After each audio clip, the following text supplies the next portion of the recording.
Today we're going to look at the novel Jane Eyre, and we're going to be concentrating specifically on the characters, theme, some of the motifs, and a bit about the author. So let's start off with Charlotte Bronte, the author. She was born of Irish ancestry in 1816 and lived at Haworth, which was a parsonage. Now her mother died of cancer when Charlotte was only 5 years old. So because she was being brought up in this monastery, she had a little bit of a father figure, and that would be Father Patrick Bronte. He was an Anglican clergyman, and due to her upbringing, she would often write about religious hypocrisy, those who preach one doctrine but live by another. Now, she had 4 sisters and 1 brother, and after their mother's death, Bronte and her sisters were sent to the clergy daughters' school. There, they found that the food was bad, discipline was harsh, and disease was just rampant. Now, Bronte's 2 older sisters, Maria and Elizabeth, died of tuberculosis.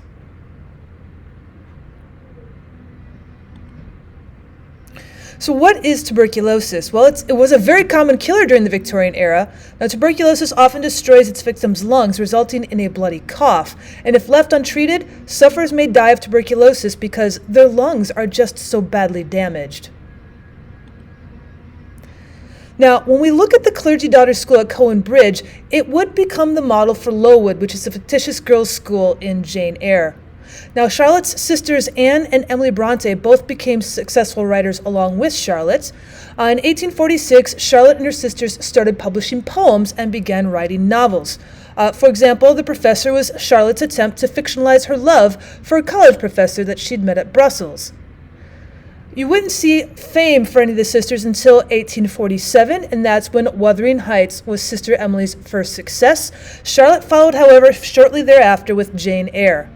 Now, Charlotte's brother Branwell was a gifted painter.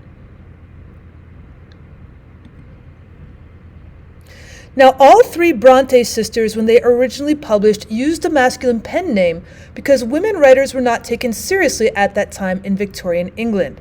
Charlotte would use the name Currer Bell.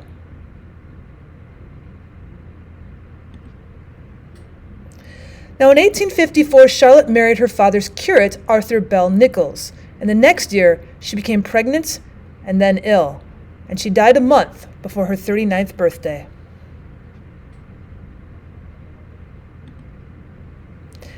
So let's take a look at her novel Jane Eyre. It was published in London in 1847.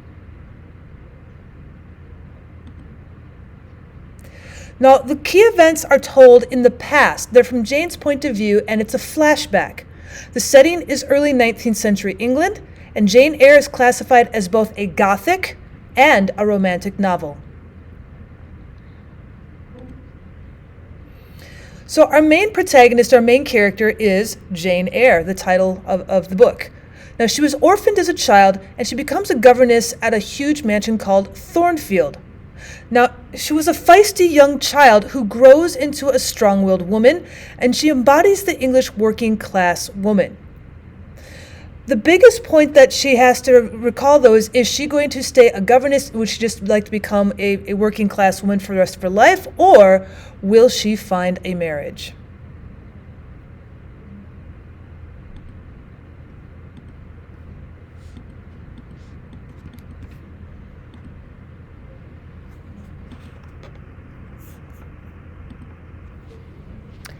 So our next character, our other main character, is going to be Edward Rochester. Now that's Jane's boss at Thornfield. We don't see him a lot at first, but then he decides to stay around and check out Jane Eyre, and so he becomes extremely prominent in her life. At first, he seems to Jane quite gruff and rude. He was made wealthy by his family money. He's considered old money. He inherited it.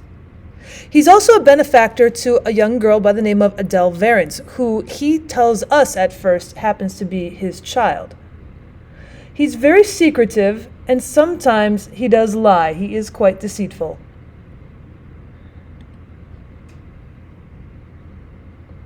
The next that we're going to be looking at is the Reed family.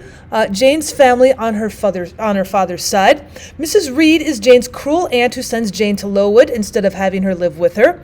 And she also, when she is home, locks Jane in the Red Room for punishment. Now, she has her own children, and those would be Jane's spoiled cousins, John, Eliza, and Georgiana.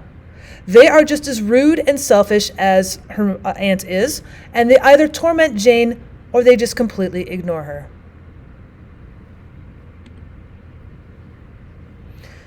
The next characters we're going to look at are the Rivers family. Those are Jane's caretakers when she leaves Thornfield towards the end of the story. They are her cousins on her mother's side. Now, St. John is a minister at Morton and tries to get Jane to be his missionary wife. They aren't in love. They are very much devoted to one another, but since he wants to travel the world as a missionary, he believes in order for him to be taken care of, in order for him to do quite well in his services, he needs a wife, and so he asks Jane to become his missionary wife. Now, Diana and Mary are kind and independent women in the family. They serve as role models for Jane, but we only see one of the sisters, Mary, in the movie. You need to see both of them in the book. We also get to meet Bertha Mason. You don't actually get to meet her until towards the very end, but you get to hear quite a bit about her. Bertha is locked in the attic at Thornfield. She starts a bedroom fire and eventually burns the entire house down, and she kills herself in the house fire. So she seems to be an exotic central personification of the Orient. So she is part English, but she also apparently is from an exotic land far away, and that's perhaps why she has been brought back to England. But then we ask, why is she at Thornfield? The caretaker of Thornfield itself is Mrs. Fairfax. She is the housekeeper and caretaker. She serves as a mother figure and role model for Jane when Jane first moves in. She also tells Jane about the secrets of Thornfield and about the Rochester family.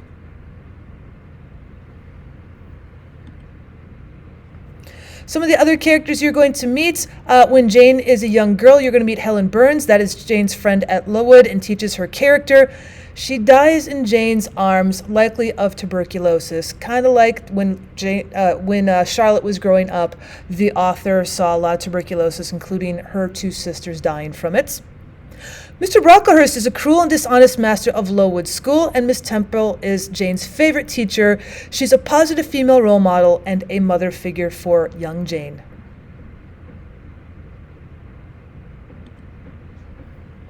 Other characters that we meet is Grace Poole. That is Bertha's mysterious keeper. She serves as Bertha's scapegoat. Anytime we hear some noises in Thornfield or wondering what those screams and cries are at night, we blame them on Grace Poole. She happens to be the mysterious keeper of Bertha instead. Adele Varens is Jane's pupil. She's the reason why Jane has been brought to Thornfield. She's a daughter of Rochester's old mistress, Celine. Richard Mason is Bertha's brother, and he exposes the secret marriage between Bertha and so we do see him at the very beginning, but we don't see him until the end when we finally find out why Bertha Mason is actually in the story. And then, of course, Blanche Ingram. She's a socialite after Rochester's money. She is quite the opposite of Jane, where Jane is considered very plain and hardworking. Blanche is absolutely beautiful and a socialite, where we see Jane actually falling in love with Rochester. Blanche is in love with his money and his land.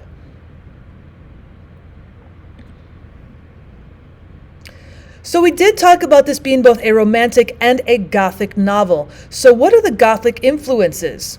Well, we have this sense of having people being imprisoned. Usually we even look at somebody who is not going to be able to care for themselves, and that would be imprisoned women in the time period. We also have a heroine who faces danger. Before the time period of Romanticism and Gothic, we don't see a lot of female characters taking on lead roles, and certainly not the heroine. Here we have a main character, Jane Eyre, who becomes the hero of the story. Most times when you're looking at Gothic novels, you'll also see supernatural interventions at crucial moments in the plot. Not only is Jane Eyre quite a believer in God, after all, she did grow up in a religious school, so she'll bring some of the ideals of religion in, but we also have these supernatural or preternatural sounds and things coming from Thornfield that are unexplainable. And we have a romantic reconciliation, where we have two people fall in love, and then they fall out of love, and then they come back together. It is also a romantic novel as well, though. That came into play at the end of the 18th century. So by the time we hit 1847 with Jane Eyre, it is very much high in the romantic movement. Usually it champions the rights of the individual over the demands of the society. We're looking to see what is best for Jane, what is best for Rochester. We're not looking to see what is best for everybody at Thornfield or at Lowood School. We're watching the individual as they grow. In the Romantic movement, your characters believe that humans are inherently good, so even though Rochester is deceitful, even though he's gruff and rude, he's going to come off as a quote-unquote good guy character. Jane Eyre herself has quite a few flaws. She sees them even in herself, and yet we see her growing and, of course, is the heroine of the story. The Romantic movement also valued imagination over reason. Before the Romantic period, we had the Industrial Revolution coming in, so we had a little bit of the reason movement. And so when we look at imagination and creativity and the supernatural and the other Gothic elements all coming in, none of that was in play in the previous Romantic movement. And here, creativity and imagination in your stories are key. And lastly, but most importantly, in the Romantic movement, lots of your background setting and lots of human nature is going to be greatly influenced by the nature itself. So we take a look at Lowood and Thornfield. You're going to see your characters going out into physical nature, perhaps to calm themselves down or de-stress, perhaps to get away from society. You also see the sense of human nature coming into play, very much so, a very passionate instead of a dispassionate type of character. So now when we start the story, Jane Eyre is an orphan in early 1800s England, and her parents died of typhus when she was a baby. So she was given to her aunt, Mrs. Reed. She agreed to raise her, but she and her 3 children treat Jane cruelly. Yet Mrs. Reed expects Jane to be thankful. After all, you've got a roof over your head, so you should be thankful to be here. Now, after a while, Jane being a strong-willed young lady, she tries to stand up for herself, but her aunt becomes furious that she won't just melt into the background. So she calls Jane an ungrateful child and sends her away to a boarding school called Lowood. Now, though at Lowood, the girls find themselves in a very dark position. The girls sleep 2 to a bed. They must get up before dawn. They bathe in ice-cold water. They get burnt porridge for breakfast, and they're taught basically to suffer in silence. The religious method of the Anglicans there thought that if you suffer, if you work very, very hard in difficult positions, that God will take mercy upon you. So, of course, because it's not a very heated place, because the girls are not well cared for, places there are going to break out in tuberculosis and typhus. And so Jane Eyre's Lowood suffers an outbreak of typhus, which is spread by fleas and ticks and lice, basically any place that's not kept clean. It causes headaches and chills, rashes and fevers that can last up to 3 weeks. And both tuberculosis and typhus are diseases that are associated with crowded and unsanitary conditions. Now, the threat of catching one of these diseases is a major concern for characters throughout Jane Eyre.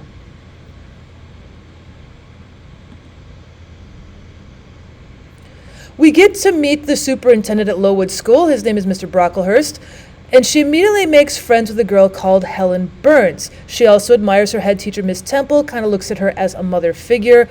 So we do kind of settle in as this is our new home. Now, as a consequence of bad conditions, typhus breaks out. Many girls die, including Helen, Jane's best friend. However, Jane stays on long after at Lowood for 8 years as a pupil, and then she continues on as a teacher. Now, after she posts an advertisement in a local paper, she becomes the private governess at Thornfield Hall, and her pupil is a young French girl named Adele. Now, Thornfield Hall belongs to a Mr. Rochester, and she doesn't meet him for months. He's away for months at a time. But when Mr. Rochester finally returns home, he stays longer than usual at Thornfield Hall. According to Mrs. Fairfax, they don't understand why he hasn't left. So what is a governess? What is Jane doing at Thornfield? Well, with new stress on female education, governesses were in demand. Now the pay is poor. After all, you have your room and your upkeep that is already given to you. If you get any extra money over that, because you were a woman, most people were not paid well.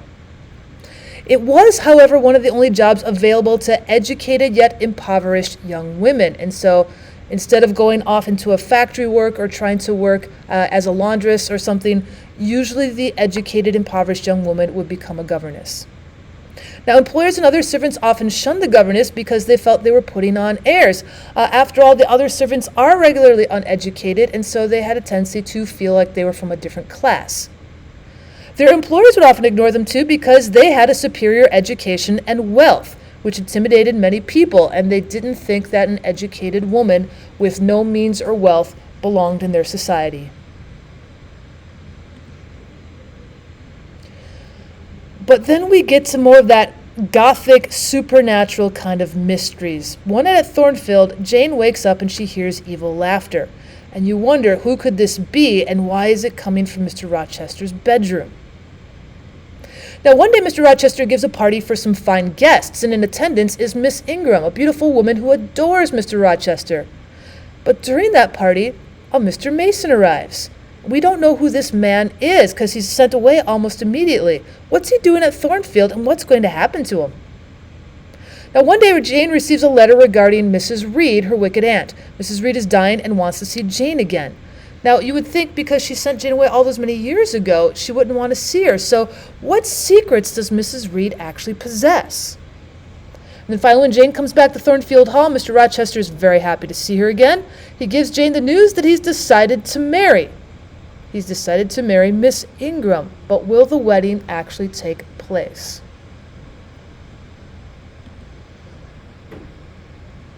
Now, what's interesting about Jane Eyre when it came out in 1847, as it was a kind of a groundbreaking novel at this time, the heroine is small, she's plain, she's poor. If you were writing female heroines at the time, you wanted to make them beautiful, you wanted to make them larger than life, very strong-willed. The heroine is the first female character to claim the right to feel strongly about her emotions and act on her convictions, where usually we saw these female characters as heroes almost being superhero-like or had a complete reliance on the male hero figures. Here we have Jane Eyre, who tells us what her emotions are, and she acts on her convictions. She's an independent woman. Now, the romantic ground had previously been reserved for males, so when you see Jane Eyre telling us that she has fallen in love with a man above her class and status, that's groundbreaking. And then such a psychologically complex heroine had never been created before. We see a fully complex female main character who is independent. It's groundbreaking at the time.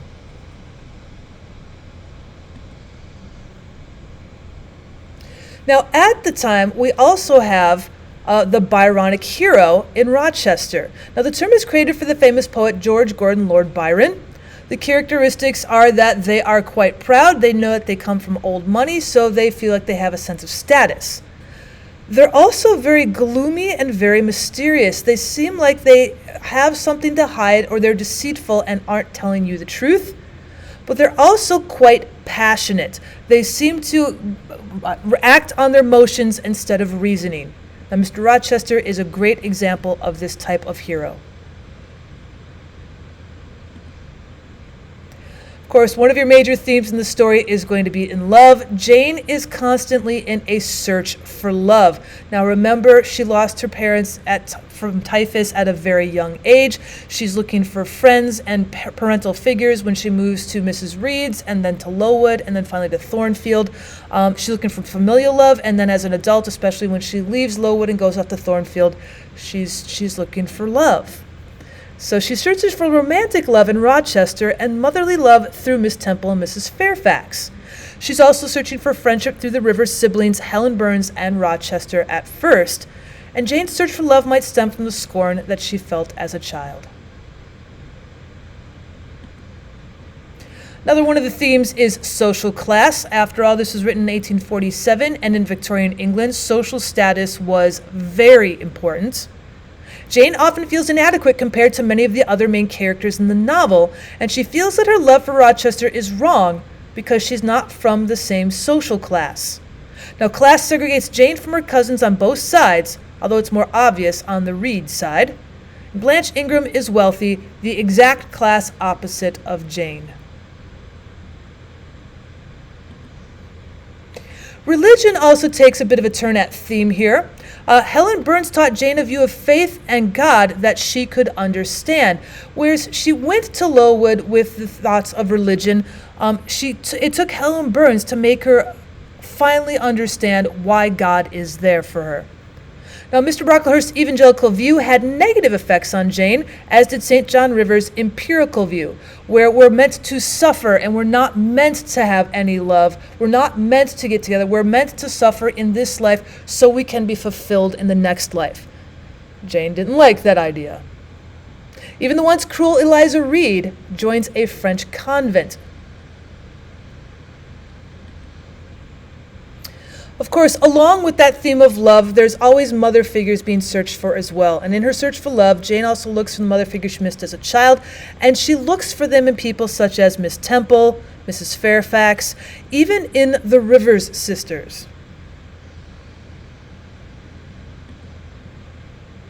Now, when we go back to Mrs. Reed and as a young child, we do have one of our motifs, and that's the Red Room.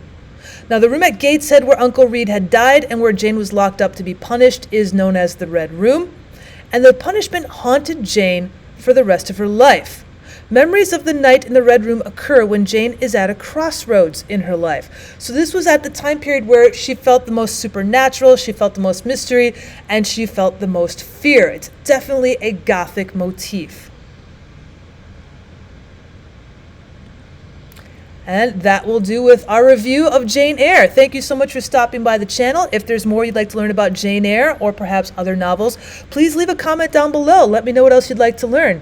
And as always, I'd appreciate it if you subscribed. Thanks for stopping by.